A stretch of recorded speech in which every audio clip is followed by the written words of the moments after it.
ગુજરાતમાં આદિવાસીની વાત કરીએ તો 45 જેટલી વિધાનસભા સીટો પર આદિવાસીઓનો સીધો કે આડકતરો પ્રભાવ છે।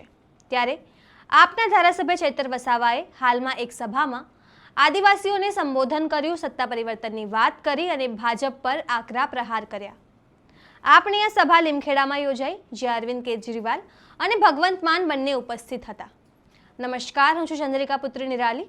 आओ सांभळीए चैतर वसावाए શું કહ્યું। આપણે જ્યારે દેશની વિકાસની વાત આવી, આપણે જ્યારે ગુજરાતની વિકાસની વાત આવી, એ દાહોદ હોય, છોટાઉદેપુર હોય, એ નર્મદાના આદિવાસીઓ આજે ગાંધીનગરમાં જે મોટી મોટી બિલ્ડિંગો દેખાય છે ને, ગાંધીનગરનું જે સચિવાલય બન્યું છે, એ સચિવાલયમાં પણ દાહોદના આદિવાસીઓનો પરસેવો છે।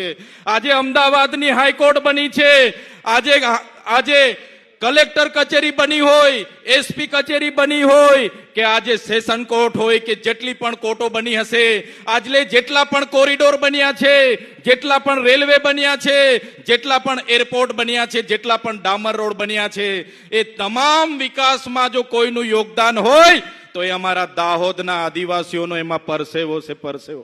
દરેક બિલ્ડિંગના પાયામાં અમારા આદિવાસીઓનો પરસેવો છે। અને એના બદલામાં આ સરકારોએ આપણને શું આપ્યું? આઝાદીના 78 વર્ષ થઈ ગયા। પહેલા 50 વર્ષ કોંગ્રેસનું શાસન હતું, હમણાં 30 વર્ષથી ભારતીય જનતા પાર્ટીનું શાસન છે। આજે આપણે શિક્ષકો માટે આંદોલન કરવાનું કે સાહેબ અમને શિક્ષકો મૂકી આપો।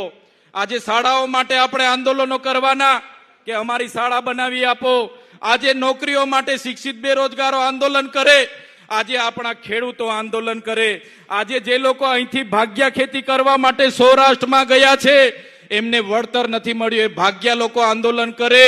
આજે આપણા વિસ્તારમાં આપણા અધિકારો માટે આંદોલન થાય, નર્મદાનું પાણી અહીંયા મળે એના આંદોલન થાય, નળ સે જલનું પાણી પીવાનું મળે એના આંદોલન થાય।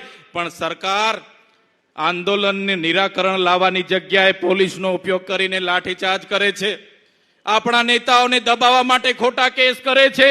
આ મંચ પરથી એ નેતાઓને પણ કહેવા માંગુ છું, એ ભાજપના નેતાઓ કાન ખોલીને સાંભળી લે, તમને જેટલું વેઠાય એટલું જ અમારા લોકોને હેરાન કરજો, કેમ કે અમે વ્યાજ સહિત એનો હિસાબ કરવાના છે।